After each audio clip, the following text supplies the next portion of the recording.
as Amy just pointed out, we're just coming in off the back of a very, very busy period, and we've just come in on the weekend where we're up north authorising a claim. So it's very, very fresh, talking about unclaimed areas and the difficulties associated with actually getting this stuff done at this point in time. In fact, the picture of Scruffy should probably have been replaced with the one of the fire, because that's exactly how we all kind of feel at the moment. But I guess one point to make is that some of these areas that are unclaimed, it's not through lack of trying, but for one reason or another, they've been dismissed by the court or withdrawn. So one challenge has been to address prior decisions of the court and material that's now on the public record. So this has certainly been the case in the area that was authorised on the weekend, and while we recognise that these areas are taxing on the researchers working in this country, one of the crucial things we have to keep reminding ourselves of is how much this lived experience of native title affects the communities and the individuals we work with. Amy mentioned there was a landslide of determinations in 2017 to 2019, and these were largely within the Yamaji region. And what this has enabled us to do is to sort of refocus a little bit and look back to the Pilbara, when many of those determinations were finalised over a decade ago, and some of the connection research was done 20 years ago. But as most people are probably aware in this room, the Pilbara communities are unique they're in a unique position in the sense that there has been many benefits of the wealth of mining in the region, and it's enabled many of those PBCs to develop in ways that other native title corporations around the country haven't. But these perceived benefits have created some serious challenges to doing the native title research in the unclaimed areas. While these points on the screen all overlap and interact at some level, I find that the demands placed on those right people for country are enormous. And this is where we want to address that phrase through understandings of speaking for country and cultural authority. Embedded within some of these problems on the screen is how the heritage industry's become a powerful force that drives how traditional owners and PBCs describe and articulate responsibility for sites in the Pilbara. Elders and PBC directors are often well versed in the legal language of native title and what's required to prove connection. And this is in the form of witness statements or affidavits. But this construction of language becomes a bit of a veneer of data we need to work through to establish who the correct decision makers for country might be. This becomes even more challenging when the weight of PBCs is thrown around to influence the process in which researchers are working. The diplomacy required to even get access to elders can be extensive and time-consuming. Often PBCs expect that if members of their community are being consulted, then research within an unclaimed area falls within their remit and authority. In some cases, there's been several years of correspondence and meetings to inform them that this is incorrect. And this can lead to PBCs not engaging with the rep body at all. Conversely, for those PBCs and families who do engage with the rep body, there can be an expectation that the anthropologist should only represent their interests and no one else's. And this misconception needs to be constantly explained and can lead to a level of mistrust if there wasn't some already. So those legacy issues of those being dissatisfied with the connection research can be intergenerational, with a new generation of decision makers who have been represented by external legal firms and heritage consultants. There can be a level of misunderstanding about what native title can do and also what the rep body can do. The other ubiquitous factor is, in the Pilbara in particular, is money. The difficulty of doing field work there has become really apparent in recent years because of these key individuals and elders are so tied up in PBC business or our bushland heritage surveys. It's very difficult for them to find time to speak to us and speak to rep body and other rep body anthropologists who can't pay them for their time. Compounded with a growing awareness of intellectual property and a reluctance to do anything for free, some people actively discourage some elders from engaging in some of that rep body research. And this can lead to PBCs funding their own research or field work, often with limited access to the connection materials the rep body holds for the region.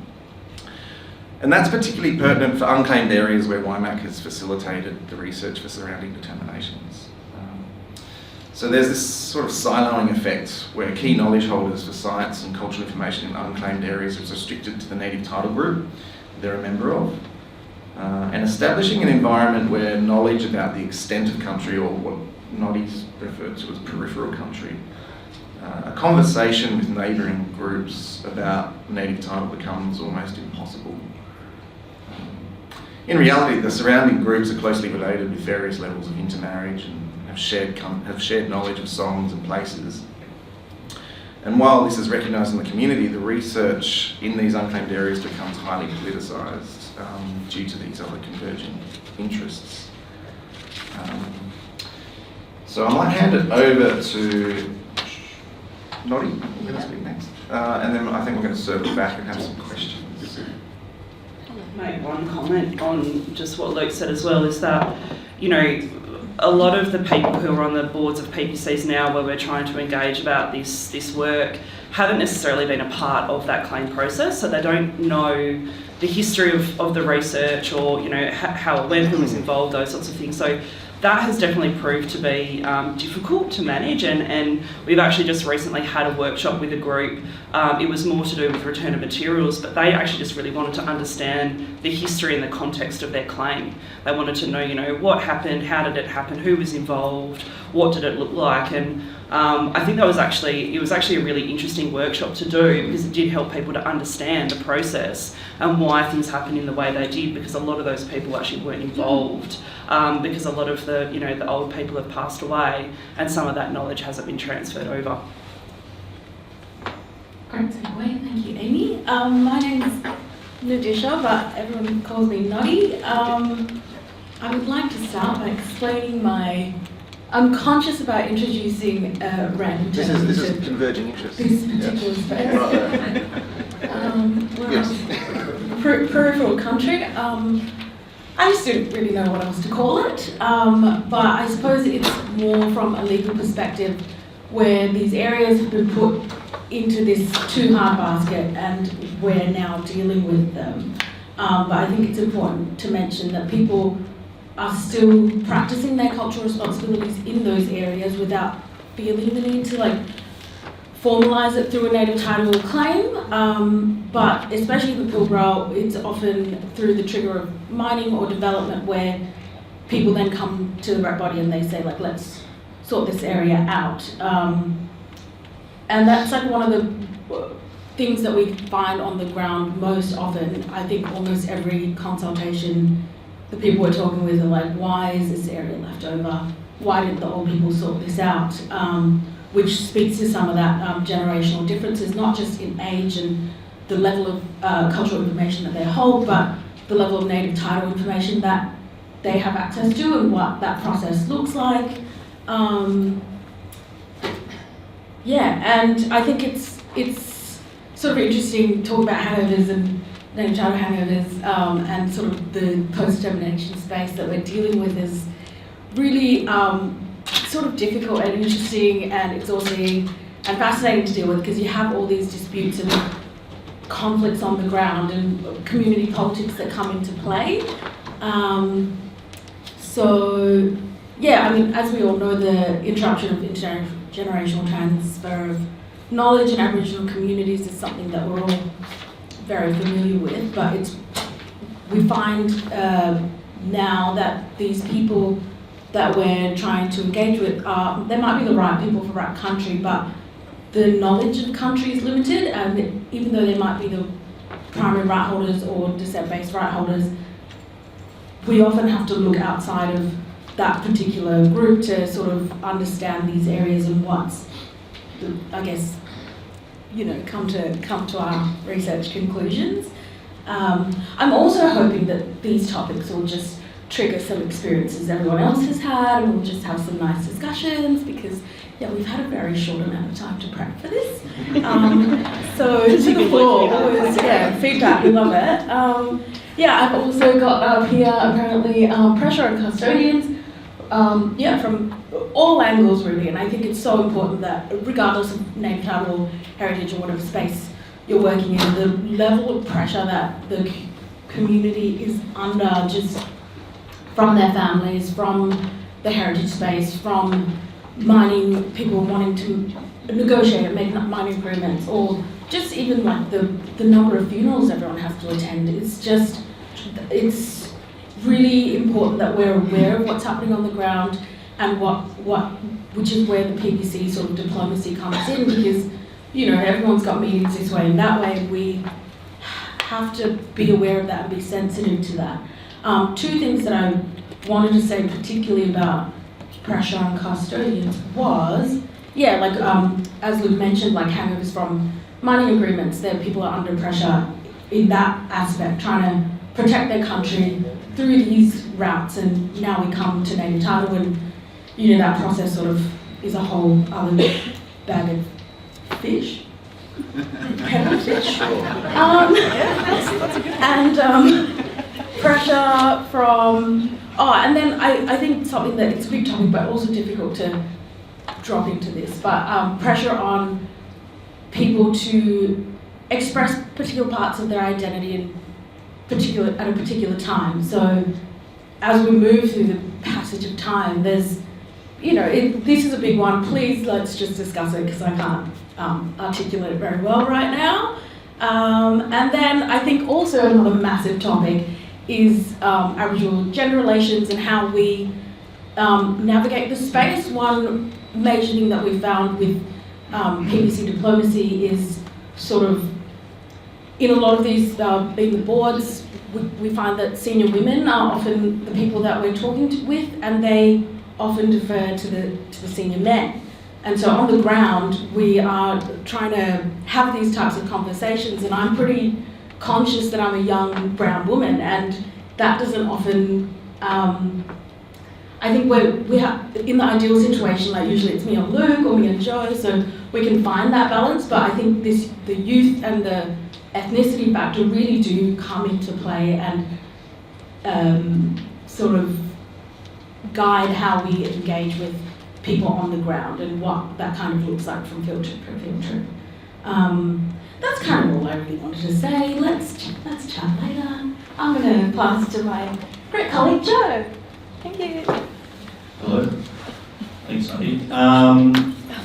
I'll just echo what Nadi was saying. These are big, broad concepts. There's probably not a lot of time to talk about all of them in great detail. But one of the key things that Nadi touched on is that pressure on people to get it right. So a lot of pressure comes in the expectation that we're going to get it right this time. That's why there's been a lot of hold off on claims, a lot of anticipation of claim work. And that pressure can be really immense for some people, especially elders in the community that have been through this process before.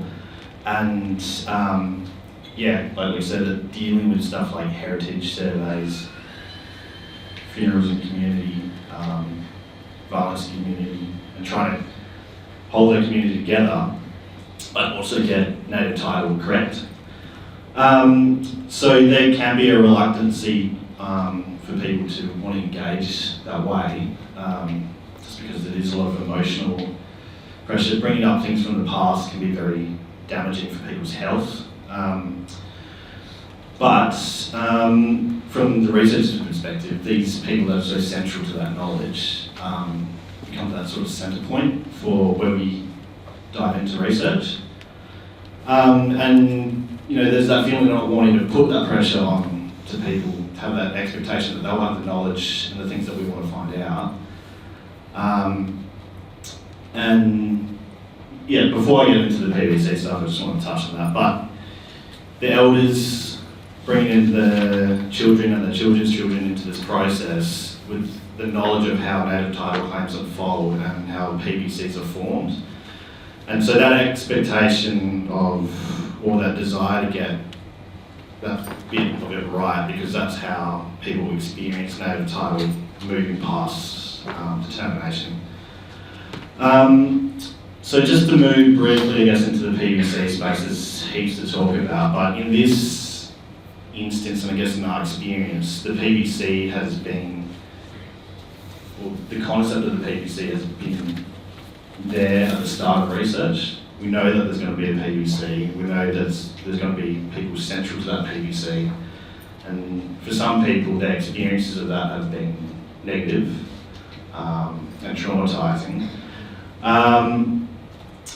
And we still have to deal with those PVCs that surround each of the claims, which brings in a whole lot of different sets of relationships between PVCs and members, the own members, community, and the PVC and the Land Council or the title researchers. So yeah, that's been at the ground floor, I guess. So they've had a heightened involvement in the research. So a lot of the groundwork has been spent reaching out to PVCs and developing a dialogue with them about what the research is, what we're doing, and why we're there. And some of these PVCs have come with previous experience of native title where some of these areas that have been interest or withdrawn claims, dismissed areas, stuff like that. And some of those things form the expectations of the PVC that we're there to finish it off for them as a continuation of the original native title claim, rather than starting a native title claim new in and of itself. So there's all these expectations of involvement, certain people that they think are going to be involved, which may or may not line up with how the research unfolds. So there's all these relationships and stuff to manage, and like you were saying before, diplomacy is part of that. Yeah, I don't know, maybe I'll just open up to you guys, there's so much to talk about PVCs. There's 5 minutes.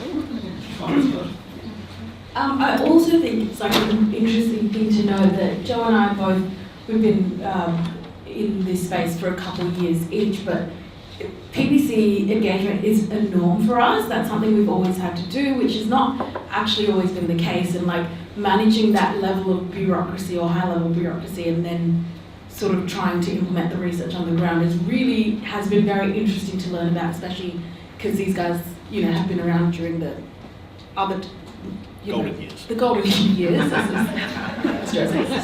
But yeah, it's just, I think it's an interesting generational difference between newer anthers and the also new, Not that old. not that much older, but still different. Yes, thanks. No, look, I guess just to comment on the PVC communication, which is something that I've been heavily involved in. It has been a really interesting process, but it's also really hard to know where that communication actually goes to. You write a letter to the PVC, to the directors, it goes to the admin email or something, and this is a kind of very practical thing. But, you assume that goes to the board or whatever, but you don't actually know. And I think, we've certainly had experiences where we've then kind of fronted up to a board to talk about these things, and there's very little kind of understanding of what we have been doing and some of the detail in those letters or things as well. So there's definitely a tension there and some communication barriers and breakdowns. Do we have any lawyers in the room?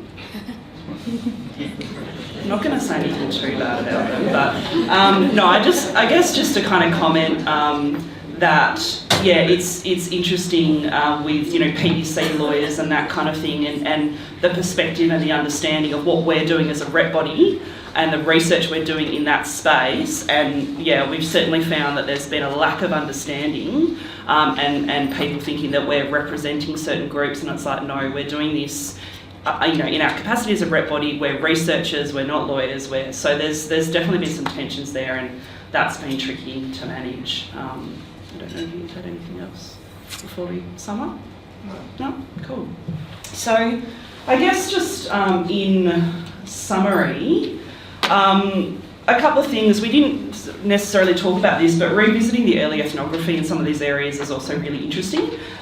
You're coming at it, 10 years later with a different perspective. The people on the ground have a different perspective as well. So that can be interesting when you're kind of auditing that information and seeing what is relevant to those areas based on, what research has been done previously. We've talked a bit about this, but the continuity of knowledge as well. So the differences of, some of those elders, what they said, 20 years ago, and then what people from their family might be saying now, and how that feeds into the process. Those knowledge gaps as well, obviously, as people have passed away. Wanting to improve on past practices and, that idea of doing the research first before you lodge a claim, but also having to be reactive when certain external factors call for it as well. We've certainly been in that space, particularly on the weekend as well. Engaging with PDC politics and other post-determination hang-ups has definitely proved difficult, but it's also really time consuming as well. And just being able to try to sort of have that correspondence back and forward, get in a situation where you can go and speak to people, boards or the elders committee or whatever it is. And it is definitely a lesson in diplomacy. And I think a really important thing is thinking about the end of claims and returning information at the beginning of the process. So, because we're kind of starting this process as new, in a way, yes, there's been a lot of research, but we're starting those processes again, really thinking about how we can do that better, getting permissions from people straight away about who should that information go back to, later down the track or when they've passed away. And it's definitely shaped some of our processes around the return of materials projects that we have, and also the idea of kind of use and access to previous information as well, and really having to think about that and how we manage that process. And that's it. Well timed. Wow, bang on time.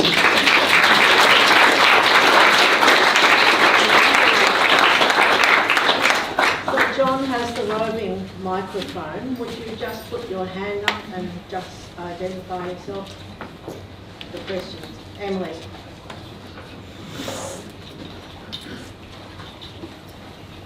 And we've agreed that we won't film questions because of the consent we need to do. So these the questions won't be recorded. Hi, Amy, and hi everyone else. Emily Sexton, PDC Link, PDCs. So this is